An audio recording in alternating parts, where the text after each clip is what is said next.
Good morning students. आज मैं फिर आपके लिए कक्षा 10 के चैप्टर 4 पढ़ाने आई हूँ। चैप्टर 4 आत्मकथ्य एक कविता है जो कि जयशंकर प्रसाद के द्वारा रचित है, जो कि जयशंकर प्रसाद के द्वारा लिखा गया है। आज मैं आपको इस कविता को पढ़ाने वाली हूँ। मैंने पहले भी आपके लिए बहुत सारे वीडियो बनाए हैं। कक्षा 10 के लगभग सारे चैप्टर का वीडियो मैं आपके लिए बनाने वाली हूँ। ठीक है, तो आओ हम लोग अब आत्मकथ्य कविता की पढ़ाई करें।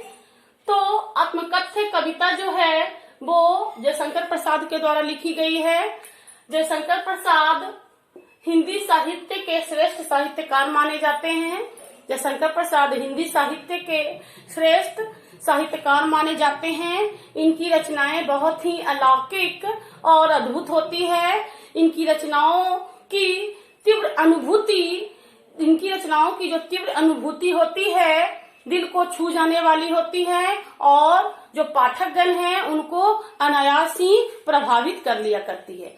ठीक है, तो जयशंकर प्रसाद का जन्म काशी के एक प्रतिष्ठित परिवार में जयशंकर प्रसाद का जन्म काशी के एक वैश्य के प्रतिष्ठित परिवार में 1889 ईस्वी में हुआ था। जयशंकर प्रसाद सर्वतोमुखी प्रतिभा के धनी थे।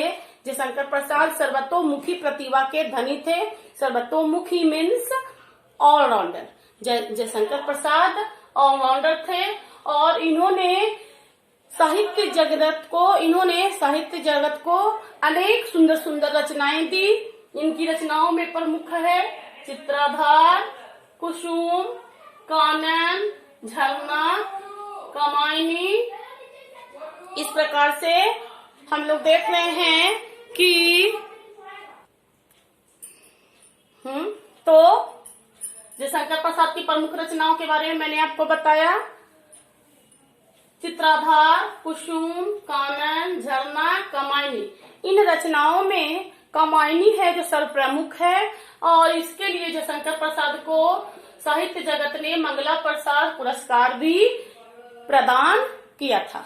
तो इस प्रकार से हम देख रहे हैं कि जयशंकर प्रसाद की जो रचनाएं हैं बहुत ही अच्छी होती थी। आज मैं आपको आत्मकथ्य कविता पढ़ाने वाली हूँ। इस कविता में जयशंकर प्रसाद ने अपने जीवनी को रखा है, अपने जीवन की कथाओं के बारे में बताया है, अपने जीवन के बारे में बताया है। यह कविता जयशंकर प्रसाद के जीवन की अपनी कहानी है। एक बार की बात है, जयशंकर प्रसाद के मित्रों ने उनसे कहा कि आप अपने जीवनी को एक कविता के माध्यम से हम लोगों के सामने प्रस्तुत करें। तो जयशंकर प्रसाद ने उनसे कहा कि मेरा जीवन भी एक आम आदमी की कहानी है। इसमें कोई रोचक और रोमांचक घटनाएं नहीं हैं जो कि मैं आप लोगों को बताऊं और आप लोग आनंदित हो जाएं और मेरी वाहवाही करें।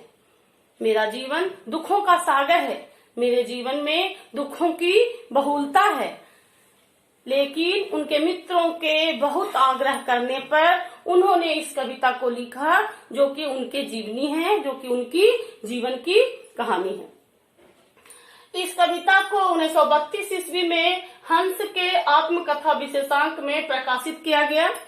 इस कविता को 1932 ईस्वी में हंस के आत्मकथा विशेषांक में प्रकाशित किया गया था। आइए अब हम लोग इस कविता के बारे में जाने। तो कविता की शुरुआत कुछ इस प्रकार से होती है।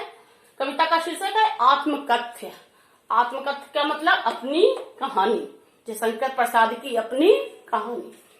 तो मधुप गुनगुनाकर कह जाता कौन कहानी यह अपनी। मधुप गुनगुनाकर कह जाता कौन कहानी यह अपनी। मुरझा कर गिर रही पत्तियां देखो कितनी आज घनी। कवि कहते हैं कि आज मेरा मन रूपी भवरा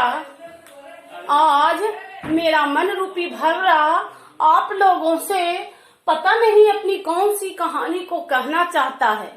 आज मेरा मन रूपी भवरा बेचैन है आप लोगों से अपने जीवन की कहानी को सुनाने के लिए। लेकिन जैसे ही मैं अपने जीवन की कहानी के बारे में सोचता हूँ, अपने जीवन के बारे में सोचता हूँ, तो मेरा मन अवसाद से भर जाता है, मेरा मन दुखों से भर जाता है और मैं दुखी हो जाता हूँ। मैं आपको बता दूं कि मेरा जीवन पूरी तरह से दुखों से लबालब भरा हुआ है। मेरे जीवन में दुखों की प्रधानता है। तो जैसे ही मैं अपनी कहानी के बारे में सोचता हूँ, जैसे ही मैं अपने जीवन के बारे में सोचता हूँ, तो मेरा मन अवसाद से भर जाता है। ठीक है, मेरा मन अवसाद से भर जाता है और उसी प्रकार से अवसाद से भर जाता है जिस प्रकार से एक पत्तों से घना पेड़, पत्तों से सघन पेड़ अचानक से मुरझा जाए और उसकी सारी पत्तियां जमीन पे गिर जाए।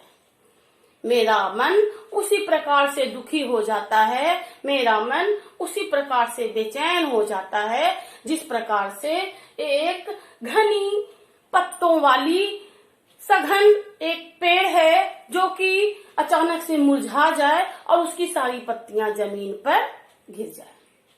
ठीक है, तो इस प्रकार से अपने जीवन के बारे में सोचकर, अपने जीवन के दुखों के बारे में सोचकर मेरा मन अवसाद से भर जाता है, मेरा मन है जो बिल्कुल दुखी हो जाता है। इसके बाद मधुप मीन्स मन रूपी भवरा, मधुप मीन्स मन रूपी भौरा।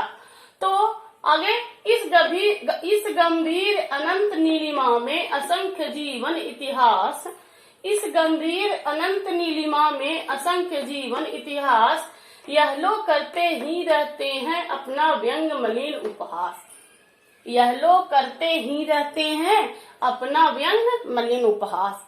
व्यंग मलिन उपहास का मतलब खराब ढंग से निंदा करना। कवि जयशंकर प्रसाद कहते हैं कि मेरे मन रूपी सागर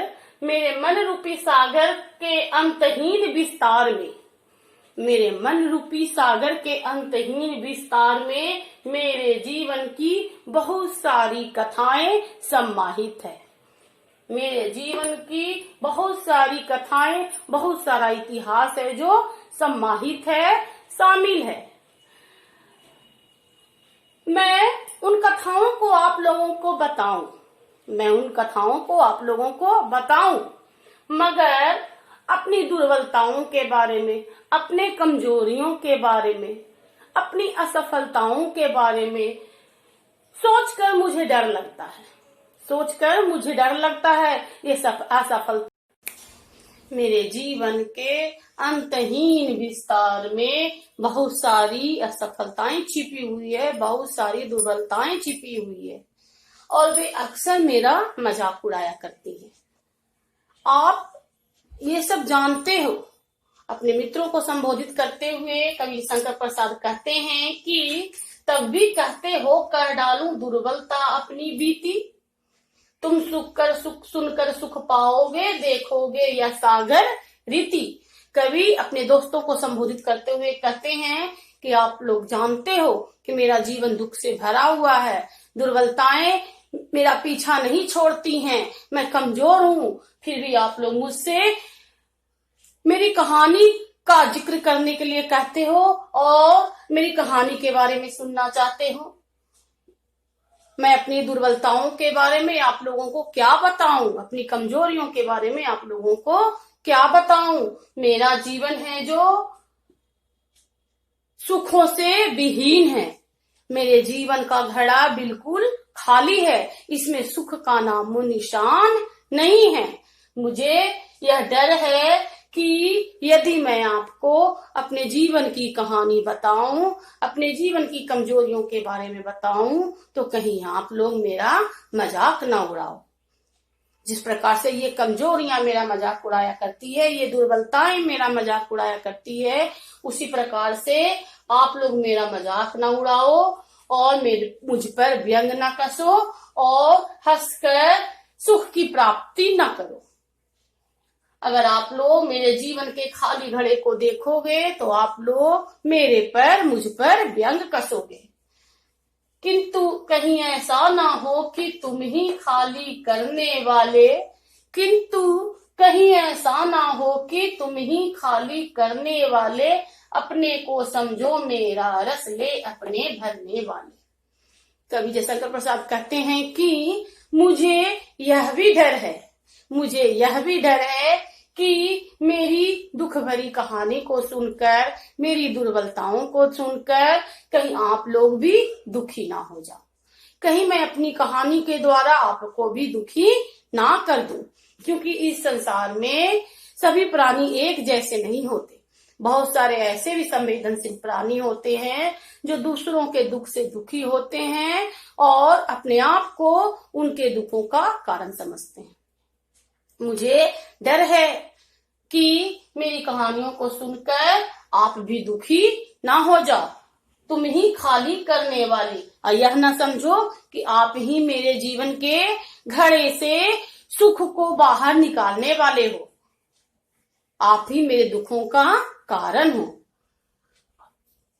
अपने को समझो मेरा रस ले अपने वाले।